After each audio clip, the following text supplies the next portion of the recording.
আল্লাহুম্মা বাসহা আলাইনা, হে আল্লাহ আপনি এই সূর্যকে থামিয়ে দিন যেন আমরা জেরুজালেম বিজয় সম্পূর্ণ করতে পারি, মসজিদে আকসা বিজয় সম্পূর্ণ করতে পারি। তাই আপনি আজকে সূর্যকে থামিয়ে দিন। আমার নবী মুহাম্মদ সাল্লাল্লাহু আলাইহি ওয়াসাল্লাম বলেন, ইন্নাশ শামসা লাম তুহবাস লিআইয়ি বাশারিন, আসমান এবং জমিন সৃষ্টি করার পরে পৃথিবীতে কোনোদিন আল্লাহ সূর্যকে দুনিয়ার কোনো মানুষের জন্য থামিয়ে দেননি। একমাত্র ইউশা বিন নুনের জন্য আল্লাহ সূর্যকে থামিয়ে দিয়েছিলেন যাতে তারা মসজিদে আকসা বিজয় করতে পারে। বলেন আল্লাহু আকবার।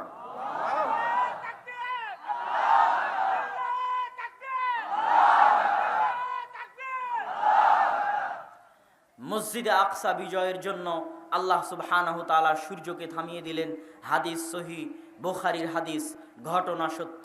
সম্মানিত উপস্থিতি, কিন্তু ইউশা বিন নুন, এবার দেখেন এই যে আপনারা আবেগে তাকবীর দিলেন, দেখেন কত বড় পৃথিবীর ইতিহাসের ঘটনা, অথচ এত বড় ঘটনার পরে এই কওম কত বড় নিমক হারামি করতেছে যে আল্লাহ কোরআনে বলেছে তাদের নিমক হারামির কথা। কেন আল্লাহ তাদেরকে অভিশপ্ত বানিয়ে দিয়েছে, মাগদুব আলাইহিম কেন বানিয়ে দিয়েছে? চোখের সামনে দেখলো আল্লাহ সূর্য থামিয়ে দিয়েছে। এখন তারা বিজয়ী বেশে জেরুজালেমে প্রবেশ করতেছে, বিজয়ী বেশে। তো বিজয়ী বেশে যে জেরুজালেমে প্রবেশ করতেছে, তো আল্লাহ আদেশ দিচ্ছে, শোনো এই দীর্ঘ আযাব শাস্তি, কতদিন ফেরাউনের অধীনে শাস্তি ভোগ করলা, তারপরে সিনাই মরুভূমিতে 40 বছর পাগলের মতো ঘুরলা, এখন তোমাদেরকে জেরুজালেম বিজয় করার তৌফিক দিলাম। যখন জেরুজালেমে প্রবেশ করবা, মাথা নিচু করে সুজ্জাদান, মাথা নত করে সিজদাবনত অবস্থায় জেরুজালেমে প্রবেশ করবা, আর মুখে বলতে থাকবা হিত্তাতুন হিত্তাতুন হিত্তাতুন। হিব্রু ভাষায় আমরা আরবিতে যেমন বলি আস্তাগফিরুল্লাহ আস্তাগফিরুল্লাহ আস্তাগফিরুল্লাহ, তো হিব্রু ভাষায় আস্তাগফিরুল্লাহ হচ্ছে হিত্তাতুন হিত্তাতুন হিত্তাতুন, মানে মাথা নিচু করে সিজদা অবস্থায় জেরুজালেমে প্রবেশ করবা আর মুখে বলতে থাকবা আস্তাগফিরুল্লাহ আস্তাগফিরুল্লাহ আস্তাগফিরুল্লাহ। কত বড় নিমক হারাম কওম! সবাই যে করেছে তা নয়, কিন্তু তাদের একদল মানুষ আল্লাহর এই আদেশকে লঙ্ঘন করে মাথা নিচু না করে আগে পিছন দিল জেরুজালেমে প্রবেশ করার জন্য। বলেন নাউজুবিল্লাহ। আল্লাহ কোরআনে বর্ণনা করেছে এই ঘটনা, ভাই আমি বলছি না, সব ঘটনা যা বলছে সূরা বাকারার মধ্যে বনু ইসরাইলের ঘটনা আল্লাহ বলেছেন। এই বিজয়ের পরে তারা পিছন সামনে দিয়ে মাথা উঁচু করে শহরে প্রবেশ করলো আর মুখে বলতে লাগলো হেনততুন। হেনততুন মানে হচ্ছে গমের দানা। হেনততুন মানে কি? গমের দানা। আর হিত্তাতুন মানে আস্তাগফিরুল্লাহ। এই জন্যই এই যে ইতিহাস থেকে শিক্ষা, এই ইতিহাস থেকে শিক্ষা নিয়ে আমার নবী কি করেছিলেন, আগের আর একটা ইতিহাস থেকে শিক্ষা নিয়ে সাহাবীরা কি করেছিলেন, দুটাই বলি। বানু ইসরাইল মুসা আলাইহিস সালামকে বললেন আপনি আর আপনার আল্লাহ গিয়ে যুদ্ধ করেন। বদরের দিন সাহাবীরা আল্লাহর নবীকে বলেছিলেন, মুসার কওম যেমন মুসাকে বলেছিল আপনি আর আপনার আল্লাহ যুদ্ধ করেন, আমরা আনসার আর মুহাজিররা আপনাকে বলবো না যে আপনি আর আপনার আল্লাহ গিয়ে যুদ্ধ করেন। আপনি আগুনে ঝাঁপ দিতে বললে আমরা আগুনে ঝাঁপিয়ে পড়ব, সমুদ্রে ঝাঁপ দিতে বললে সমুদ্রে ঝাঁপিয়ে পড়ব, জীবনে এবং মরণে আপনার সাথে। আল্লাহর নবীর সাহাবীরা আল্লাহর নবীকে বলেছিলেন ওই ঘটনা থেকে শিখে।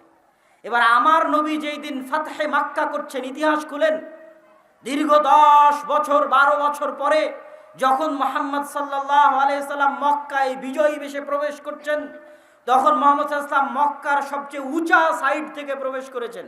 তিনি নিজে বাছাই করেছেন যে মক্কায় তিনি নিচ থেকে উপরে উঠবেন না, মক্কায় তিনি উপর থেকে নিচে নামবেন। কোন দিক দিয়ে নামলে মক্কায় উপর থেকে নামা যাবে সেটা সেই জায়গা বাছাই করে তিনি মক্কার উপরের সাইড দিয়ে, এবার উট যখন ধীরে ধীরে মক্কায় নামতেছে তখন মুহাম্মদ সাল্লাল্লাহু আলাইহি ওয়াসাল্লামের মাথা উটের যে হাওদাজ থাকে সেই হাওদাজের উপর ঠেকিয়ে দিয়েছেন, সিজদাবনত অবস্থায় মুখে আল্লাহর জিকির আজকার এবং তাসবিহ তাহলিল পড়তে পড়তে মুহাম্মদ সাল্লাল্লাহু আলাইহি ওয়াসাল্লাম মক্কা শহরে প্রবেশ করেছেন। বলেন আল্লাহু আকবার। এটা হলো ইতিহাস থেকে শিক্ষা। তাহলে বনু ইসরাইলের সাথে কি ঘটতেছে তা থেকে আপনাকে শিখতে হবে। এরা এই কওম আল্লাহর এত দয়া দেখার পর এত বড় নিমক হারাম কেমনে হয়ে গেল? এরা তো নবীদেরই সন্তান ছিল, কেমনে এত বড় নিমক হারাম হয়ে গেল, এত বড় নাশুকর হয়ে গেল কেন? তার কারণ আমি যখন মুসলমানদের অবস্থা দেখি যে মুসলমানেরা পৃথিবীতে কেন এত অধপতনে চলে গেল, এত নিচে নেমে গেল, তখন বিশেষ করে ইউরোপ সফরের পর আমার কাছে এটা পরিষ্কার হয়েছে বনু ইসরাইলের অবস্থা আর মুসলমানদের অবস্থা পার্থক্য কি। বানু ইসরায়েল যে ওই যে ৩০০ বছর ফেরাউনের গোলামি করেছে, গোলামিতে স্বভাব নষ্ট হয়ে গেছে। কথা কি বুঝতে পারছেন? মানুষ যখন স্বাধীন থাকে, টাকা পয়সা থাকে, ক্ষমতা থাকে, তখন হৃদয় প্রশস্ত থাকে, হিম্মত উঁচু থাকে, অন্তর প্রশস্ত থাকে, হিম্মত উঁচু থাকে। যখন আপনি গোলাম, পালিয়ে বেড়াচ্ছেন, লুকিয়ে বেড়াচ্ছেন, খাওয়ার জায়গা নাই, থাকার জায়গা নাই, তখন আস্তে আস্তে অন্তর ছোট হয়ে যায়। ছোট হতে হতে তা আবার কত বছর? ২০০ থেকে ৩০০ বছর অন্তর ছোট হয়ে গেছে। অন্তর ছোট হয়ে চরিত্র বিকৃত হয়ে গেছে। ঠিক আজকের মুসলমানদের, সারা বিশ্বের মুসলমানদের যে অধপতন, তার কারণ হচ্ছে আজ থেকে ৬০-৭০ বছর আগে দুই একটা মুসলিম দেশ বাদে সবগুলো মুসলিম দেশ প্রায় ১৫০ থেকে ২০০ বছর ঔপনিবেশিক শাসন আমলের অধীনে ছিল, কলোনিয়াল সিস্টেম। আমরা ভারত, পাকিস্তান, বাংলাদেশ ছিলাম ব্রিটিশদের অধীনে ১৯০ বছর। আমাদের স্বভাব চরিত্র যে বিকৃত হয়ে গেছে, ওই ১৯০ বছর আগের যারা মুসলমান, তারা আমার আপনার মতো ছিল না। ওই ১৯০ বছর আগের মুসলমানের হিম্মত ছিল, হৃদয় প্রশস্ত ছিল, লক্ষ্য স্থির ছিল। আমাদের চরিত্র বিকৃত হয়ে গেছে ১৯০ বছরে। গোলামি করতে করতে, ব্রিটিশদের গোলামি করতে করতে আমরা মেন্টালি জন্মগত বাই বর্ন গোলাম। আমরা এখনো ভারত, পাকিস্তান, বাংলাদেশের মুসলমানেরা জন্মগত গোলাম। ওই ১৯০ বছরের ট্রমা, কেউ যখন দেখে যে তার চোখের সামনে খুব ভয়ঙ্কর কিছু ঘটেছে, ও ট্রমায় ভুগে। তো মুসলমানেরা ওই ১৯০ বছর গোলামির ট্রমা থেকে বের হতে পারেনি। এটা আরো অনুভব করলাম কখন? যখন দেখলাম যে ফ্রান্সের রাজধানী প্যারিসের আইফেল টাওয়ারের সামনে রাত ১২টা-১টায় যারা সিগারেট খাচ্ছে সবই মুসলমান, যারা মদ এবং জুয়া খেলতেছে সবই মুসলমান। তো ওরা একটাও ইন্ডিয়া, পাকিস্তান, বাংলাদেশের মুসলমান নয়। তাহলে কোথাকার মুসলমান? ওই ফ্রান্স যেই দেশ শাসন করত ঔপনিবেশিক শাসন আমলে, ওই দেশের মুসলমান। আলজেরিয়া, মরক্কো, নাইজেরিয়া তথা আফ্রিকান কান্ট্রি ফ্রান্স শাসন করত। ফ্রান্স, ইতালি, স্পেন এরা আফ্রিকান কান্ট্রিগুলোকে ভাগ করে নিয়েছিল। তো ওদের চরিত্র এদের শাসনে বিকৃত হয়ে গেছে। এদের অধীনে ওরা ১৯০-২০০ বছর থেকেছে। এখন ওই ট্রমা থেকে ওরা বের হতে পারেনি, কেন? গোলাম। আমরা ১৯০ বছর গোলাম ছিলাম, এখনো আমরা ওই ট্রমা থেকে বের হতে পারিনি। আমাদের চরিত্র এই জন্য বিকৃত। তো ওরা ৩০০ বছর গোলাম ছিল ফেরাউনের, এই জন্য সকাল সন্ধ্যা নিমক হারামি করতেছে, ছোট লোকের মতো কথা বলতেছে নবীর সাথে আর আল্লাহ সুবহানাহু ওয়া তাআলার সাথে। আমাদের অবস্থাও আজ অনুরূপী। সম্মানিত উপস্থিতি, এবার আমরা দেখব দ্বিতীয়বার জেরুজালেম বিজয়ের ঘটনা আর এক নবীর হাতে। তার নাম দাউদ। দাউদ আলাইহিস সালাতু ওয়াস সালামের নাম শুনেছেন?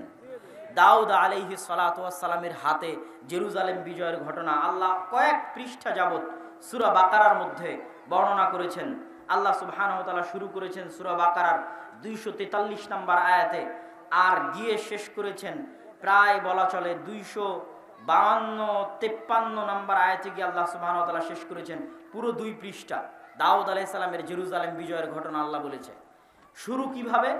এই যে ইউশা বিন নুনের হাতে জেরুজালেম বিজয় হলো, তারপরেও যে তারা আল্লাহর আদেশ অমান্য করলো, এইভাবে আল্লাহর আদেশ তারা অমান্য করতে থেকেছে। তখন আল্লাহ তাদের উপর আযাব দিয়েছে। আযাবে তারা জেরুজালেম থেকে বিতাড়িত হয়ে গেছে। আযাবে তারা জেরুজালেম থেকে বিতাড়িত হয়ে গেছে। দেখেন, আজকে আপনাদের বলতে এবং ভাবতে কষ্ট লাগলেও আমরা মুসলমানেরা আযাবের মধ্যে আছি। কিসের মধ্যে আছি? আযাবের মধ্যে আছি। আমাদের চরিত্রের কারণে, আমাদের অভ্যাসের কারণে। মসজিদে আকসা আমাদের হাতে নাই, বাহ্যিক কারণ যেটাই হোক, অভ্যন্তরীণ কারণ হচ্ছে আমাদের আমল, উম্মতে মুহাম্মাদির আমল। বিমা কাসাবাত আইদিনা, আমাদের আমলে আমরা মসজিদে আকসা হারিয়েছি। আমাদের তাকওয়া, পরহেজগারিতার অভাব এবং গুনাহের কারণে আমরা মসজিদে আকসা হারিয়ে দিয়েছি। তো ওদের উপর আল্লাহ আযাব পাঠালেন, জেরুজালেম থেকে বিতাড়িত করে দিলেন, ঘর বাড়ি ছাড়া হয়ে গেল। আজ আমাদের মুসলমান ভাইয়েরা ঘর বাড়ি ছাড়া আছে, মিলবে, একদম হুবহু মিলবে। ওই ঘর বাড়ি ছাড়ার কথা এটার মধ্যেও পাবেন। এই জেরুজালেমের কথাই বলবে যে কেমনে তারা ঘর বাড়ি ছাড়া হয়েছে। ঘর বাড়ি ছাড়া অবস্থায় জীবনযাপন কাটাতে কাটাতে ক্লান্ত হয়ে গেছে। তৎকালীন নবী শামুয়েলকে গিয়ে বলছে, আপনি আল্লাহর কাছে দোয়া করেন না, আল্লাহ আমাদের জন্য একজন শক্তিশালী বাদশাহ পাঠাক, যেন আবার আমরা জেরুজালেম বিজয় করতে পারি। আল্লাহ কিন্তু আমাদেরও শিখিয়ে দিয়েছে যে তোমরা দোয়া করবা সুলতানান নাসিরা, যেন আল্লাহ তোমাদের জন্য একজন শক্তিশালী বাদশাহ পাঠায়। হে আল্লাহ, আপনি আমাদের উম্মতে মুহাম্মাদিকে, ফিলিস্তিনকে জেরুজালেমকে, গাজার মুসলমানদেরকে উদ্ধার করার জন্য শক্তিশালী শাসক পাঠান। বলেন আল্লাহুম্মা আমিন। এই দোয়া তারাও করেছে নবীর কাছে গিয়ে। আল্লাহ বলছে, আলাম তারা ইলাল মালাই মিন বানি ইসরাঈল মিন বা'দি মূসা ইয ক্বালু লিনাবিয়্যিন লাহুম বা'আস লানা মালিকান নুকাতিল ফি সাবিলিল্লাহ। হে নবী, আপনি একটু আল্লাহর সাথে কথা বলেন, আল্লাহর কাছে দোয়া করেন, আল্লাহ আমাদের জন্য একজন বাদশা দিক, ওই বাদশার পিছনে আমরা যুদ্ধ করব। তো নবী জানতেন এই বানু ইসরাইলের স্বভাব, যে এরা কত বড় নিমক হারাম, এটা তিনি জানতেন। তো তিনি নবী উত্তরে কি বলছেন, হালা আসাইতুম ইন কুতিবা আলাইকুমুল কিতালু আল্লা তুকাতিলু। আরে আমি আল্লাহর কাছে দোয়া করে যদি একজন রাজা নেই, তারপরে তোমরা যে যুদ্ধ করবে এর গ্যারান্টি কি? তোমরাই তো তারা যারা মুসা আলাইহিস সালামের সাথে যুদ্ধ করনি, তো তোমরা যে মুখ ফিরিয়ে নিবে এর কোনো গ্যারান্টি আছে?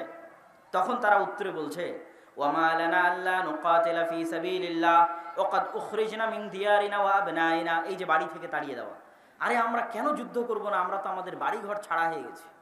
আজকের মুসলমানেরা বাড়ি ঘর ছাড়া আছে না নাই ভাই? আজকের জেরুজালেমের ফিলিস্তিনের মুসলমানেরা বাড়ি ঘর ছাড়া, ওই যুগের মুসলমানেরা বাড়ি ঘর ছাড়া হয়ে গেছে আল্লাহর আযাবে। আমাদের বাহ্যিক যে কারণই থাক, অভ্যন্তরীণ কারণ হচ্ছে আল্লাহর আযাব। তো আমরা তো আমাদের বাড়ি ঘর ছাড়া হয়ে গেছি, আমরা কেন যুদ্ধ করব না? অবশ্যই করব। আপনি আল্লাহর কাছে দোয়া করেন। ফালাম্মা কুতিবা আলাইহিমুল কিতালু তাওয়াল্লাউ ইল্লা কালিলাম মিনহুম। কিন্তু সত্যি সত্যি যখন আল্লাহ বাদশা পাঠিয়ে দিলেন, তখন যুদ্ধ আর তেমন বেশি মানুষ করতে পারল না। হাজার হাজার মানুষ থেকে মাত্র 313 জন যুদ্ধ করতে পেরেছিল, মাত্র। বাকি সব পরীক্ষায় ফেল করেছে। কিভাবে আল্লাহ তাদের পরীক্ষা করেছিলেন সেটাও বলছেন। ক্বাদ বা'আসা লাকুম তালুতা মালিকা। তখন নবী বলে দিলেন, আল্লাহ তোমাদের জন্য রাজা করে দিয়েছেন তালুতকে। ওরা বলছে, আরে তালুত রাজা হলো মানে? আমরা এত বড় বড় সমাজের সব বড় বড় নেতা, আমরা থাকতে তালুত রাজা হবে? আল্লাহ কোরআন মাজিদে বলছেন, তালুত তোমাদের চেয়ে জ্ঞানে এবং শক্তি সামর্থ্যে বড়, এই জন্য তাকে আমি রাজা বানিয়েছি, তোমরা তার আনুগত্য করো। ঠিক আছে, তালুতের আনুগত্য করে এবার যুদ্ধের মাঠে অবতীর্ণ হবেন। যুদ্ধের মাঠে অবতীর্ণ হলে তাবুত ফিরে পাওয়া যাবে। তাবুত কি? তাবুত হচ্ছে মুসা আলাইহিস সালামের লাঠি, তাবুত হচ্ছে মুসা আলাইহিস সালামের পাথর, যেই পাথর ফেটে ঝর্ণা বের হয়েছিল। ওইটা যারা জেরুজালেম থেকে এদের তাড়িয়ে দিয়েছিল, জুলিয়েট বাদশা, যার নাম আল্লাহ কোরআনে বলেছে জালুত, ওই জালুত নিয়ে চলে গেছিল। তো ওখান থেকে বানু ইসরাইলরা বরকত পেত, বরকত লাভ করত। তো বলছে, যদি তোমরা এই যুদ্ধে বিজয়ী হও, তাহলে মুসার লাঠি আর পাথর পুনরায় তোমাদের ফিরিয়ে দেওয়া হবে, যাতে তোমরা বরকত লাভ করতে পারো। তো যুদ্ধের জন্য রওনা দিয়েছে। আল্লাহ পরীক্ষা স্বরূপ বলেছে, এই যুদ্ধে যাওয়ার পথে নদী আছে, নদীতে যদি পানি পান করো যুদ্ধে অংশগ্রহণ করতে পারবে না, নদীতে যদি পানি পান না করো যুদ্ধে অংশগ্রহণ করতে পারবে। ঠিক আছে, সবাই পানি পান করে নিয়েছে, 313 জন পানি পান করেনি। এই 313 জন নদী পার হওয়ার পর দেখছে বিশাল সেনাবাহিনী জালুতের। এত বড় বিশাল সেনাবাহিনীর সামনে 313 জন কেমনে যুদ্ধ করবে? কোরআনে আল্লাহ তারা বলছে, কোরআনে বর্ণনা করছে, তারা বলছে লা তাকাতা লানা লিয়াউমা বিজালুত ওয়া জুনুদি। এত বিশাল সেনাবাহিনীর সাথে আমরা 313 জন কেমনে যুদ্ধ করব? তখন যারা আল্লাহকে ভয় করতো, এর মধ্যে দাউদ আলাইহিস সালাম ছিলেন। এই যুদ্ধে দাউদ আলাইহিস সালামের বয়স 20 বছর, দাউদ আলাইহিস সালামের বয়স 17 বছর। তো দাউদ আলাইহিস সালাম সহ আর যারা আল্লাহকে ঈমান আনতো, আল্লাহকে ভয় করত, ক্বালাল্লাযীনা ইয়াযুন্নুনা আন্নাহুম মুলাকুল্লাহ, যারা বিশ্বাস করত যে একদিন আল্লাহর সাথে সাক্ষাৎ হবে, মরলে আল্লাহর দেখা পাবে, তারা বলল, শোনো, কাম মিন ফিয়াতিন কালিলাতিন গালাবাত ফিয়াতান কাসীরা। যদি আল্লাহর সাহায্য থাকে, কত অল্প দলকে আল্লাহ কত শক্তিশালী দলের বিরুদ্ধে বিজয়ী করে দেন।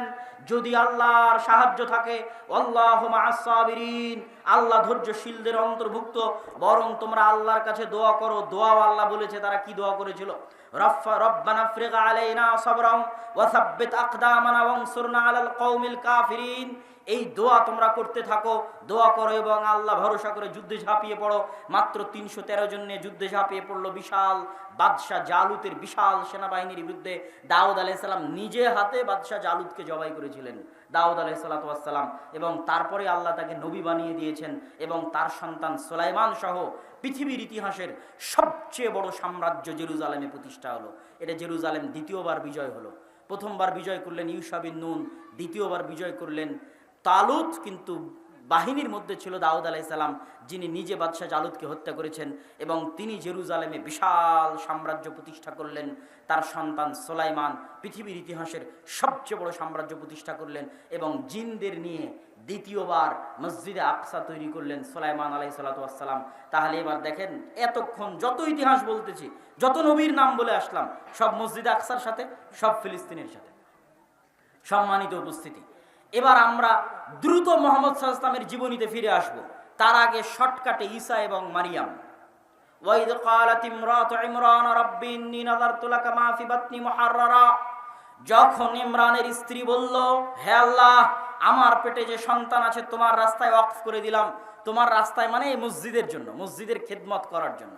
মসজিদের খাদেম হলে নবী হওয়া যায়, মসজিদের নবীরা মসজিদের খাদেম।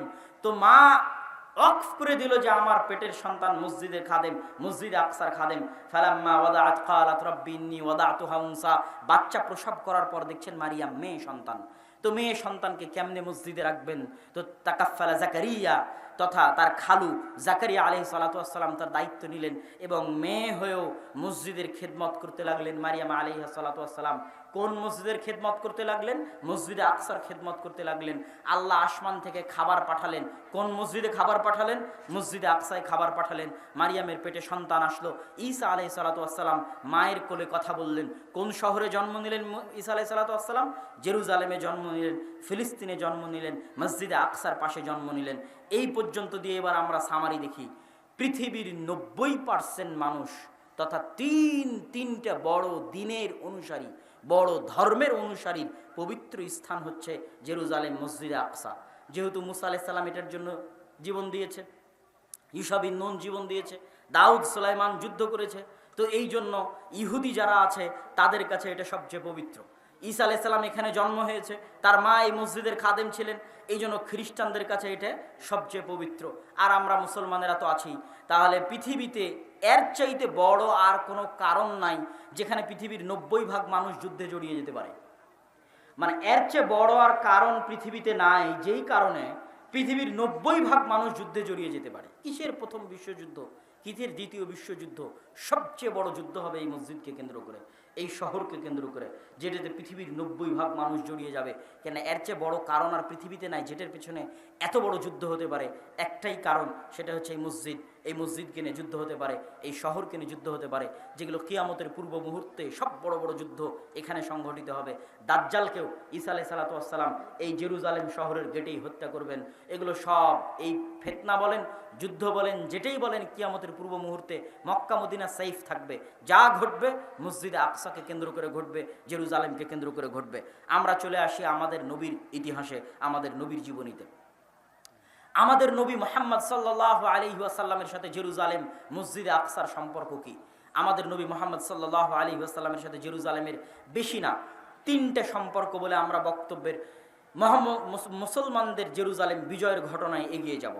এক, যখন আল্লাহ সালাত ফরজ করলেন তখন মুহাম্মদ সাল্লাল্লাহু আলাইহি ওয়াসাল্লামকে আদেশ দিলেন মসজিদে আকসা মুখিয়ে সালাত আদায় করো। এটা মুহাম্মদ সাল্লাল্লাহু আলাইহি ওয়াসাল্লামের জন্য অনেক কষ্টের ছিল। কেন কষ্টের ছিল? তিনি জন্মের পর থেকে দেখছেন কাবা সবচেয়ে পবিত্র ঘর। তার বাপ দাদা আদি পুরুষ কাবা ঘরের খেদমত করেছে। সেই কাবা ঘরকে পাশে রেখে, সেই কাবা ঘরকে নিজের কাছে রেখে আল্লাহ বলছে মসজিদে আকসা মুখিয়ে সালাত আদায় করো। তাই একদিন দুই দিন নয়, 17 মাস। কদ নারা তাকাল্লুবা ওয়াজহিকা ফিস সামা।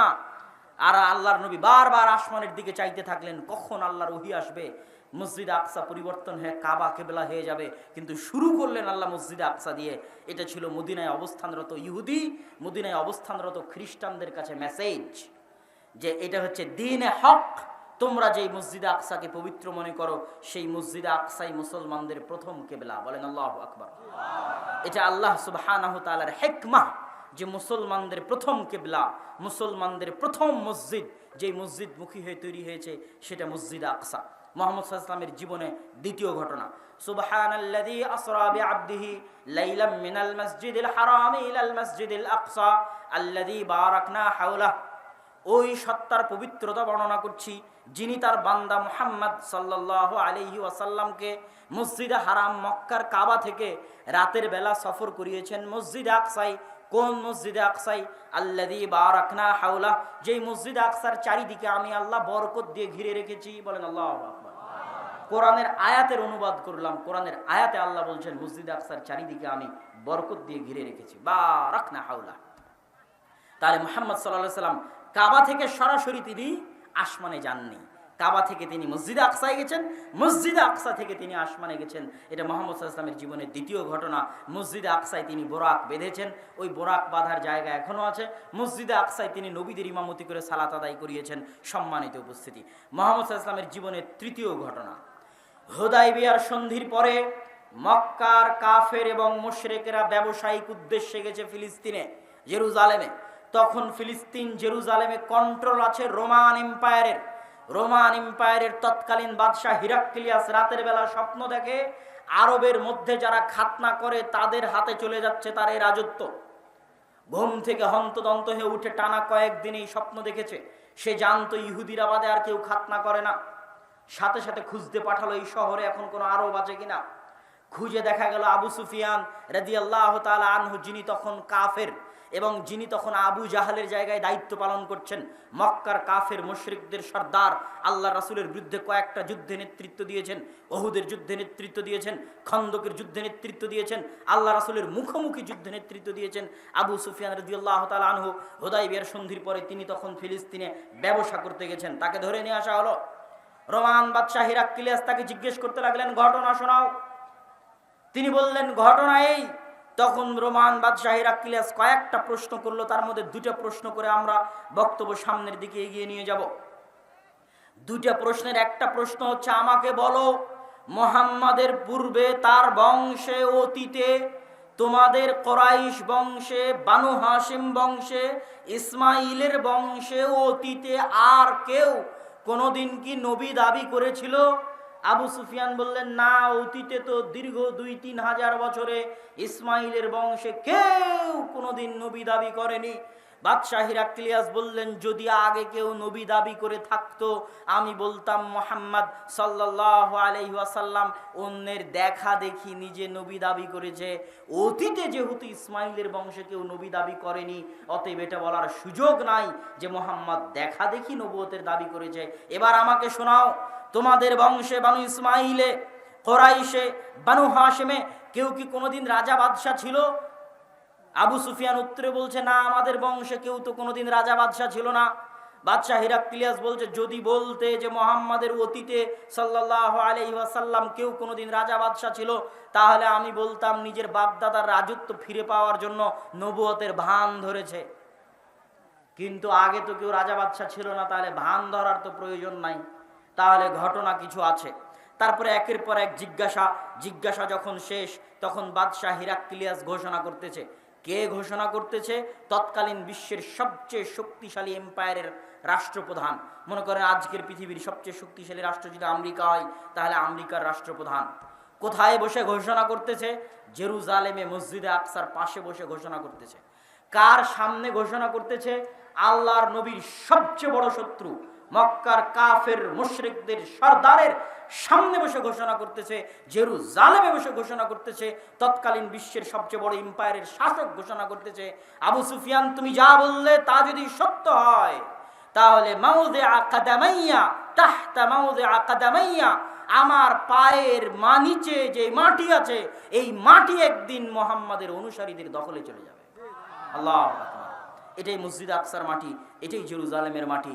তাহলে এর চেয়ে বড় ভবিষ্যৎবাণীর আর প্রয়োজন নাই। সম্মানিত উপস্থিতি, মুহাম্মদ সাল্লাল্লাহু আলাইহি সাল্লাম তার জীবনে দুইটা যুদ্ধ করেছেন জেরুজালেম বিজয় করার জন্য, মুতা এবং তাবুকের যুদ্ধ। এটা অনেকেই আপনাকে এভাবে বলে দিবে না, কেন আমি বললাম এটা জেরুজালেম বিজয়ের জন্য যুদ্ধ? মুতা এবং তাবুকের যুদ্ধ হয়েছিল রোমানদের বিরুদ্ধে, আর আরবের সবচেয়ে কাছে রোমানদের সবচেয়ে বড় হেডকোয়ার্টার ছিল জেরুজালেমে। আপনি যদি বাংলাদেশের বিরুদ্ধে যুদ্ধ করেন তাহলে এটাও বলা যাবে যে ঢাকার বিরুদ্ধে যুদ্ধ। অনেক সময় দেশের নামের জায়গায় রাজধানীর নাম বলে দেওয়া হয়। ভারতের জায়গায় দিল্লি, বাংলাদেশের জায়গায় ঢাকা, ঢাকার বিরুদ্ধে যুদ্ধ। তাহলে জেরুজালেমের বিরুদ্ধে যুদ্ধ, রোমান না বলে বলেন জেরুজালেমের বিরুদ্ধে যুদ্ধ। কেননা এই যুদ্ধ দুটো হয়েছিল রোমানদের বিরুদ্ধে, আর রোমানদের হেডকোয়ার্টার ছিল তৎকালীন জেরুজালেম। আর মুতার যুদ্ধ ছিল জেরুজালেম থেকে মাত্র 100 কিলোমিটারের ব্যবধানে, যেই যুদ্ধে পরপর 3 জন সাহাবী শহীদ হয়েছে। আর আল্লাহর নবী মদিনায় বসে চোখের পানি ফেলতেছে আর বলছেন এখন তরবারি হাতে নিল সাইফুম মিন সুয়ুফিল্লাহ, আল্লাহর তরবারিগুলোর একটা তরবারি, সেটা হচ্ছে খালিদ ইবনুল ওয়ালিদ। এই যে যুদ্ধ হচ্ছে রোমানদের বিরুদ্ধে, এটা জেরুজালেম থেকে মাত্র 100 কিলোমিটার দূরে। এই জন্য বললাম আল্লাহর নবী তার নিজের জীবদ্দশায় দুইটা যুদ্ধ করেছেন মসজিদ আকসা বিজয় করার জন্য। একটা হচ্ছে মুতা আর একটা হচ্ছে তাবুক। সম্মানিত উপস্থিতি, আল্লাহর নবীর মৃত্যুর পরে আবু বকর রাদিয়াল্লাহু তাআলা আনহু ওই সেনাবাহিনীকে থামাননি যেই সেনাবাহিনীকে আল্লাহর নবী রোমানদের বিরুদ্ধে রওনা করেছিলেন মসজিদ আকসা এবং জেরুজালেম বিজয় করার জন্য, তাকে তিনি থামাননি। কিন্তু জাকাত অনাদায়কারীদের বিরুদ্ধে, মুরতাদদের বিরুদ্ধে যুদ্ধ করতে গিয়ে তার গতি কিছুটা স্লোথ ছিল। ওমর রাদিয়াল্লাহু তাআলা আনহু ক্ষমতা পাওয়ার পরে জেরুজালেম বিজয় করার জন্য, মসজিদ আকসা বিজয় করার জন্য, পৃথিবীর ইতিহাসের সবচেয়ে বড় যুদ্ধ জেরুজালেম বিজয়ের জন্য মুসলমানদের যে বড় বড় দুটো যুদ্ধ, একটা সালাহুদ্দিন আইয়ুবী যুদ্ধ করেছিলেন হিত্তিনে, আর একটা এখন ওমর রাদিয়াল্লাহু তাআলা আনহুর খেলাফত আমলে হচ্ছে ইয়ারমুকের যুদ্ধ। ইয়ারমুকের যুদ্ধে রোমানদের সেনাবাহিনীর সদস্য ছিল 3 লক্ষ, আর ইয়ারমুকের যুদ্ধে মুসলমানদের সদস্য ছিল মাত্র 12,000। এটা হচ্ছে মসজিদে আকসা বিজয় করার জন্য সবচেয়ে বড় যুদ্ধ। তৎকালীন প্রধান সেনাপতি আবু উবাইদা ইবনুল জাররাহ, আগের সেনাপতি ছিল খালিদ বিন ওয়ালিদ। ওমর রাদিয়াল্লাহু তাআলা ক্ষমতায় এসে খালিদ বিন ওয়ালিদকে তার পদ থেকে পদচ্যুতি করান, পদচ্যুতি করে প্রধান সেনাপতির দায়িত্ব দেন আবু উবাইদা ইবনুল জাররাহকে। যদিও খালিদ বিন ওয়ালিদ মুজাহিদ হিসেবে যুদ্ধ করছে, সাধারণ ডেপুটি, সে প্রধান army chief, deputy army chief হিসেবে যুদ্ধ করতেছে, আর প্রধান আর্মি চিফ হচ্ছেন আবু উবাইদা ইবনুল জাররাহ। সম্মানিত উপস্থিতি, এই বিশাল যুদ্ধের আগে আবু উবাইদা ইবনুল জাররাহ চিঠি লিখলেন ওমর রাদিয়াল্লাহু তাআলা আনহুকে লক্ষ্য করে, আমিরুল মুমিনিন, আজকে 3 লক্ষ রোমান বাহিনীর বিরুদ্ধে মাত্র 12,000 মুসলমান নিয়ে যুদ্ধ করা সম্ভব নয়। যদি বাই চান্স যুদ্ধে পরাজয় হই, মুসলমানদের ইমান দুর্বল হয়ে যাবে, অনেক দুর্বল ইমানের মানুষ মুরতাদ হয়ে যাবে, অনেক দুর্বল ইমানের মানুষ ইসলাম থেকে মুখ ফিরিয়ে নিবে। অতএব এই যুদ্ধে হারা যাবে না, এই যুদ্ধে পরাজিত হওয়া যাবে না। আপনি মদিনা থেকে অতিরিক্ত সেনাবাহিনী পাঠান, মদিনা থেকে অতিরিক্ত মুজাহিদ পাঠান, না হলে আমরা এই যুদ্ধে পুরো পরাজিত হয়ে যেতে পারি। বিশাল 3 লক্ষ বাহিনীর সামনে 12,000 সেনাবাহিনী দিয়ে কিছুই করা সম্ভব নয়। ওমর রাদিয়াল্লাহু তাআলা আনহু ওই চিঠির উল্টা পিঠে লিখে পাঠালেন, লা তুহাউবিলান্নাকা কাসরাতাল রোম ওয়ালা তুহাউবিশান্নাকা কিল্লাতাল মুসলিমিন। তোমাদেরকে যেন ভীত সন্ত্রস্ত না করে রোমানদের সংখ্যাধিক্য, তোমাদেরকে যেন দুশ্চিন্তাগ্রস্ত না করে মুসলমানদের সংখ্যায় অল্প হওয়া, বরং জেনে রাখো আল্লাহ যার সাথে আছে তারাই সংখ্যাধিক্য, আল্লাহর সাহায্য যাদের সাথে আছে তারাই সংখ্যাধিক্য, আর আল্লাহর সাহায্য যাদের সাথে নাই তারা সংখ্যায় যতই বেশি হোক না কেন তারা সংখ্যায় অল্প, তারা যতই শক্তিশালী হোক না কেন তারা দুর্বল, তারা যতই শক্তিশালী হোক না কেন তারা দুর্বল। অতএব আল্লাহর সাহায্য তোমাদের সাথে আছে। তোমরা সংখ্যায় 12,000 হলেও তোমরাই শক্তিশালী, তোমরা সংখ্যায় 12,000 হলেও তোমরাই সংখ্যাধিক্য। অতএব তোমরা সামনের দিকে এগিয়ে যেতে থাকো। ওমর রাদিয়াল্লাহু তাআলা আনহু অতিরিক্ত কোনো মুজাহিদ, অতিরিক্ত কোনো সেনাবাহিনী না পাঠিয়ে চিঠির উল্টা পিঠে আদেশ দিয়ে পাঠালেন। সম্মানিত উপস্থিতি, আবু উবাইদা ইবনুল জাররাহ এই চিঠি হাতে পেয়ে চিন্তাগ্রস্ত হয়ে গেলেন। 12,000 সেনাবাহিনী নিয়ে কিভাবে 3 লক্ষ সেনাবাহিনীর বিরুদ্ধে যুদ্ধ করবেন? চিন্তাগ্রস্ত হয়ে যাওয়ার পরে তিনি খালিদ বিন ওয়ালিদের সাথে পরামর্শ করছেন। খালিদ বিন ওয়ালিদ পরামর্শ দাও, আমিরুল মুমিনিন খলিফাতুল মুসলিমিন কাউকে পাঠাননি, আমরা 12,000 মানুষ কেমনে 3 লক্ষের বিরুদ্ধে যুদ্ধ করব? খালিদ বিন ওয়ালিদ বললেন, আবু উবাইদা ইবনুল জাররাহ, আপনি যদি কিছু মনে না করেন আমি একটা কথা বলি। আবু উবাইদা ইবনুল জাররাহ বললেন, বলো খালিদ। খালিদ বিন ওয়ালিদ, বলো কি কথা? খালিদ বিন ওয়ালিদ বললেন, যেহেতু আমিরুল মুমিনিন কোনো সাহায্য পাঠায়নি, আজকের ইয়ারমুকের যুদ্ধের দায়িত্বটা আপনি আমাকে দিয়ে দেন। আপনি যদিও কাগজে কলমে প্রধান সেনাপতি, কিন্তু আজকে ইয়ারমুকের যুদ্ধে আমি খালিদ বিন ওয়ালিদ প্রধান সেনাপতির দায়িত্ব পালন করব। আমার এই কথাটুকু যদি আপনি রাখেন তাহলে আমাকে প্রধান সেনাপতির দায়িত্ব দিয়ে দেন। আবু উবাইদা ইবনুল জাররাহ বললেন, ঠিক আছে, কোনো সমস্যা নাই, খালিদ তুমি প্রধান সেনাপতির দায়িত্ব পালন করো। ইয়ারমুকে 6 দিন যুদ্ধ হয়েছে, 6 দিন। ছয় দিন যুদ্ধ করার পরে আল্লাহ সুবহানাহু ওয়া তাআলা মুসলমানদের বিজয় দিলেন। মুসলমানেরা 4টা দলে ভাগ হয়ে গেল। প্রত্যেকটা দলের প্রধান ছিল একজন সাহাবী। 4টা দলে ভাগ হয়ে গিয়ে এবার আজকের ফিলিস্তিনের যত শহরের নাম শুনেন, যেই গাজার নাম শুনছেন, ইয়ারমুকের যুদ্ধের পরের দিনই গাজা শহর বিজয় হয়েছে। ইয়ারমুকের যুদ্ধের পরে মুসলমানেরা 4টা দলে ভাগ হয়ে মসজিদে আকসাকে কেন্দ্র বানিয়ে, জেরুজালেমকে কেন্দ্র বানিয়ে 4 দিক থেকে ঘিরে নিতে লাগলো জেরুজালেমকে। 4 দিক থেকে জেরুজালেমকে ঘিরতে থাকলো। গাজা, হাইফা, তেল আবিব, পশ্চিম তীর, হেবরন, আল খালিল, ফিলিস্তিনের যত শহর আছে সব শহর বিজয় করতে করতে করতে করতে একদম জেরুজালেম চারিদিক থেকে ঘিরে নিল। ওই দিন জেরুজালেমের পাশে 4000 সাহাবী ছিলেন। 1 মাস জেরুজালেম ঘিরে রাখা হলো। পাদ্রী চাবি হস্তান্তর করবে না যতক্ষণ না আমিরুল মুমিনিন খলিফাতুল মুসলিমিন না আসবে। চিঠি লিখে পাঠানো হলো। আবু উবাইদা ইবনুল জাররাহ চিঠি লিখে পাঠালেন। ওমর ইবনুল খাত্তাব বলছেন, আমি আসছি, জেরুজালেমের চাবি ওমরের হাতে হস্তান্তর করা হবে। ওমর রাদিয়াল্লাহু তাআলা আনহুর ওই ঐতিহাসিক ঘটনা, যখন তিনি মদিনা থেকে ফিলিস্তিন গেছিলেন একজন মাত্র খাদেম সাথে করে নিয়ে, এবং খাদেমের সাথে পালাক্রমে, কখনো তিনি উটের পিঠে আর কখনো খাদেম উটের পিঠে, এই মর্মে পালাক্রমের শর্তে যেই ঘটনা আপনাদের জানা আছে, এই ঘটনা সেই ঘটনা যেটা জেরুজালেম বিজয়ের ঘটনা। ওমর রাদিয়াল্লাহু তাআলা আনহু মদিনা থেকে রওনা হলেন একজন খাদেম সাথে করে নিয়ে, কখনো খাদেম উটের পিঠে, কখনো ওমর রাদিয়াল্লাহু তাআলা আনহু উটের পিঠে। যখন জেরুজালেমের গেটে ওমর রাদিয়াল্লাহু তাআলা আনহু প্রবেশ করছে, 4000 সাহাবী সহ বিশাল মুসলমানদের বাহিনী অপেক্ষা করছে, হাজার হাজার পাদ্রী অপেক্ষা করছে। আজ খলিফাতুল মুসলিমিন আসবে, আমিরুল মুমিনিন আসবে, কিন্তু তারা দেখছে খলিফাতুল মুসলিমিন রশি ধরে টানছে আর খাদেম উটের পিঠে বসে আছে। আবু উবাইদা ইবনুল জাররাহ হন্তদন্ত হয়ে ছুটে আসলেন ওমর রাদিয়াল্লাহু তাআলা আনহুর কাছে। ওমর রাদিয়াল্লাহু তাআলা আনহুকে এসে বলছেন, ইয়া আমিরাল মুমিনিন, ইন্নার রোমান ইয়ানজুরু ইলাইনা নাজরাতা কিল্লাহ। আমিরুল মুমিনিন, আপনি করেছেন কি?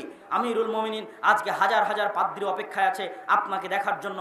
আজ আমরা 1 মাস থেকে এখানে অপেক্ষায় আছি আপনার আগমনে। আপনি রশি ধরে টানছেন, খাদেমকে উটের পিঠে বসিয়ে রেখেছেন, গায়ে জীর্ণ শীর্ণ কাপড়। রোমানরা কি মনে করবে? রোমানরা হাসি ঠাট্টা করবে, রোমানরা মজাক করবে, রোমানরা আমাদেরকে ছোট চোখে দেখবে।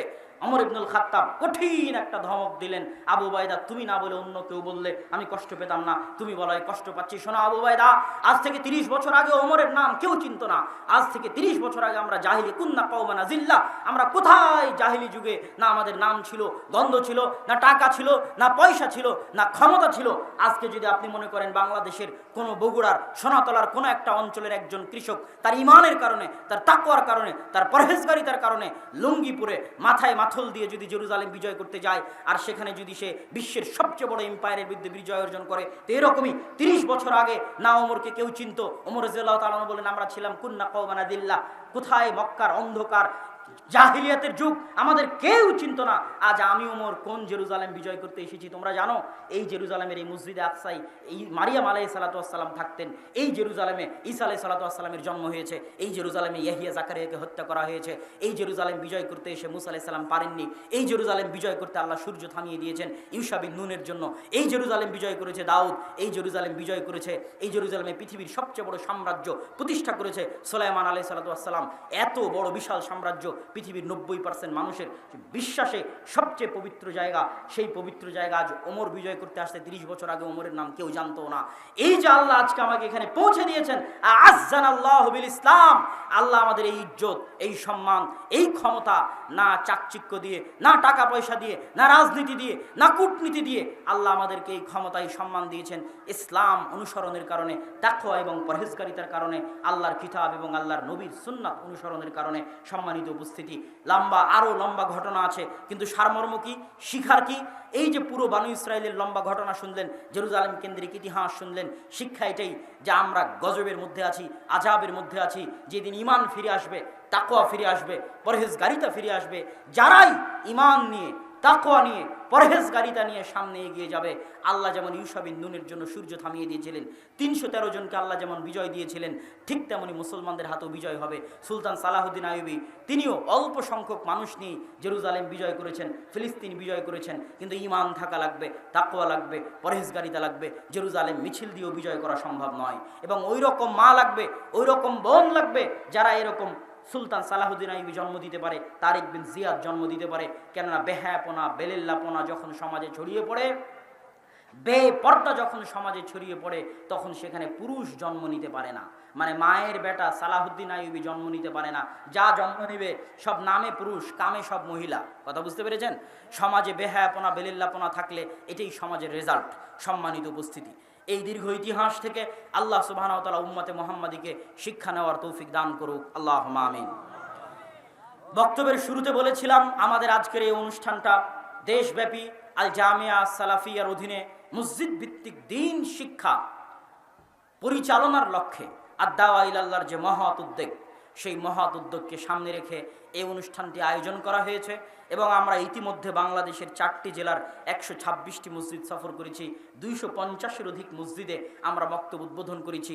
এবং সালাফি কনফারেন্স রাজশাহীর পরে তথা 23-24 নভেম্বর রাজশাহী সালাফি কনফারেন্সের পরে আমাদের এই সফর পুনরায় শুরু হবে এবং বাংলাদেশের বাকি জেলাগুলোতেও আমরা যাব এবং সেখানে মসজিদ ভিত্তিক মক্তব চালু করার জন্য, দ্বীন শিক্ষা ব্যবস্থা করার জন্য আমরা মানুষদের মধ্যে সচেতনতা তৈরি করতে চাই। আমি আমার দীর্ঘ সফরে ইউরোপ, সৌদি এবং ভারতের দীর্ঘ সফরে মুসলমানদের দূরবীন দিয়ে দেখেছি এবং আপনাদেরকে বললাম যে মুসলমানদের চরিত্র 200-250 বছরে নষ্ট হয়েছে। যেমন বানু ইসরায়েলের চরিত্র ফেরাউনের গোলামিতে নষ্ট হয়ে গেছিল, আমাদের চরিত্র এই 70 বছরে এখনও ঠিক হয়নি, তথা 1946-45-এর পরে এই 70 বছরে এখনও চরিত্র ঠিক হয়নি। আরও সময় লাগতে পারে চরিত্র ঠিক হতে, কিন্তু ওই রকম উঁচু হিম্মত, স্বাধীন চেতা মনোভাব নিয়ে যারা, তাকওয়া পরহেজগারিতা নিয়ে যারা সামনে এগিয়ে আসবে তাদের জন্য বিজয় হবে। কিন্তু আমাদের এই অধপতনের আর একটা বড় কারণ হচ্ছে শিক্ষা না থাকা। আজকে যাদের হাতে, মুসলমানদের যাদের হাতে টাকা আছে, সেই দুবাইকে দেখেন পর্যটন আর বিনোদন নিয়ে ব্যস্ত। মুসলমানদের সন্তানের শিক্ষার জন্য বড় কোনো ইনভেস্ট নাই। সে যত বড়ই বুর্জ খলিফা বানাক না কেন, বুর্জ খলিফা বানানোর মতো ইঞ্জিনিয়ার এখনও সে জন্ম দিতে পারেনি। ওই চায়না, আমেরিকা থেকে ভাড়া করে নিয়ে আসা কোম্পানি, যত চুক্তি হয়, এই আরব বিশ্বের যতগুলো ধনী রাষ্ট্র আছে এদের বেশিরভাগ চুক্তিগুলো থাকে ওই সমস্ত আমেরিকান এবং যে কোম্পানিগুলো আছে চাইনিজ কোম্পানি তাদের কাছে, তথা তারা শিক্ষায় পিছিয়ে আছে তাদের চাইতে 500 বছর। ইউরোপ এবং আমেরিকার চাইতে আমরা তো দরিদ্র দেশ, তৃতীয় বিশ্বের কান্ট্রি, যারা মুসলমানদের ধনী দেশ তারাও 500 বছর পিছিয়ে আছে। আর আমাদের দেশের রাষ্ট্রের কথা যদি বলেন, সরকারের হাতে টাকা থাকলে রাস্তাঘাট তৈরি করে, ব্রিজ কালভার্ট তৈরি করে, শিক্ষার জন্য কোনো বিনিয়োগ নাই সরকারের। যে শিক্ষার জন্য কিছু করলো, জ্ঞান গবেষণার জন্য কিছু করলো, আমাকে আপনাকে পড়ানোর জন্য কিছু করলো, আমাকে আপনাকে কিছু শেখানোর জন্য কিছু করলো, এরকম কোনো বড় প্রজেক্ট আপনি পাবেন না। কেননা আমরা যদি নাও পড়ি তবুও বিদেশে লেবারি করে টাকা পাবো, এটাতেই সরকারের চলবে, এটাতেই সরকারের দিন পার হবে রেমিটেন্স দিয়ে। সুতরাং আমরা পৃথিবীতে লেবার হিসেবেই থাকবো, এতে সরকারের কোনো আপত্তি নাই। এরকম অশিক্ষিত লেবার শ্রেণী তথা তাদেরকে গরু ছাগলের মতো হত্যা করা যায়। আজ মুসলমানদেরকে গরু ছাগলের মতো হত্যা করা কেন সম্ভব হচ্ছে? তার আরও একটা বড় কারণ, তাকওয়া পরহেজগারিতা ঈমান তো নাই। আর একটা বড় কারণ হচ্ছে আমরা শিক্ষায় তাদের চেয়ে পিছিয়ে। এই জন্য আমাদেরকে গরু ছাগলের মতো তারা হত্যা করতে পারছে। মায়ানমারে দেখেন রোহিঙ্গাদেরকে পশু পাখিও মনে করে না যখন তাদের বুকে গুলি চালায়। কেন? তাদের মধ্যে তাকওয়া পরহেজগারিতা ঈমানের তো প্রশ্ন আছেই, শিক্ষা নাই। আজ ঠিক যদি আপনার মসজিদ কমিটির কাছে আসেন, তাহলে মসজিদ কমিটি টাইলস বানিয়ে রেখেছে। কত মসজিদ এরকম নিবেন? 126টা মসজিদের মধ্যে মসজিদে আল্লাহর কসম মসজিদে টাইলস লাগানো আছে, আল্লাহর কসম মসজিদে এসি লাগানো আছে, কিন্তু মসজিদে মক্তবের দ্বীন শিক্ষার ব্যবস্থা নাই। কি বলবেন? তখন আমি বক্তব্যে বলেছি যে আপনার এই মসজিদ যদি আপনি স্বর্ণ দিয়ে বানিয়ে দেন, আর এই মসজিদের আশেপাশে তো সব জুয়াখোর আর মদখোরে ভরা, মসজিদ বানিয়ে দিলেন স্বর্ণ দিয়ে, আশেপাশে সব মুসলিম যুবক সন্তানেরা জুয়া, মোবাইলের জুয়া, বাইরের জুয়া, নেশা, বিড়ি, সিগারেট এগুলো নিয়ে ব্যস্ত। তো মসজিদে সালাত আদায় করতে আসবে কে? আপনার এই মসজিদ থেকে তো আগে দ্বীন শিক্ষার ব্যবস্থা করতে হবে। তাহলে এসি টাইলস না থাকলেও খোলা মাঠে মানুষ সালাত আদায় করবে, ঈমান থাকলে খোলা মাঠে সালাত আদায় করবে। সম্মানিত উপস্থিতি, এই দুঃখ এবং এই কষ্ট নিয়ে আমরা দাওয়াতি কাজ করছি। আপনারা আজকে যে যেখান থেকে এসেছেন ফিরে গিয়ে, কেননা মনে রাখবেন মাদ্রাসা দিয়ে আমরা 2% আপনার সন্তানের, সারা পৃথিবীর মানুষের, মুসলমানের, বাংলাদেশের মুসলমানের, 18 কোটি মুসলমানের 2% ছেলে মেয়েকে আমরা পড়াতে পারি মাদ্রাসায়। কেননা যাই 2%, আর বাকি 98% যাই স্কুলে, তাদেরকে দ্বীন শেখানোর একটাই মাধ্যম যদি মসজিদে দ্বীন শিক্ষার ব্যবস্থা থাকে। এই লক্ষ্য উদ্দেশ্য নিয়ে আল জামিয়া সালাফিয়ার দাওয়া বিভাগ আর দাওয়া ইলাল্লাহ কাজ করছে। তার অধীনে আজকে এখানে দাওয়া ইসলামী সেন্টার উদ্বোধন হলো। তার এই যুবক ভাইদের অধীনে আজকে এখানে প্রোগ্রামের আয়োজন হয়েছে এবং আপনাদের এই চরেও আমরা কিছু মক্তব আগে থেকে, প্রায় 2 বছর আগে থেকে আমরা 100টা মক্তব পরিচালনা করে আসি। তার মধ্যে কিছু এই অঞ্চলের চরে আছে, বগুড়াতে, কিছু গাইবান্ধা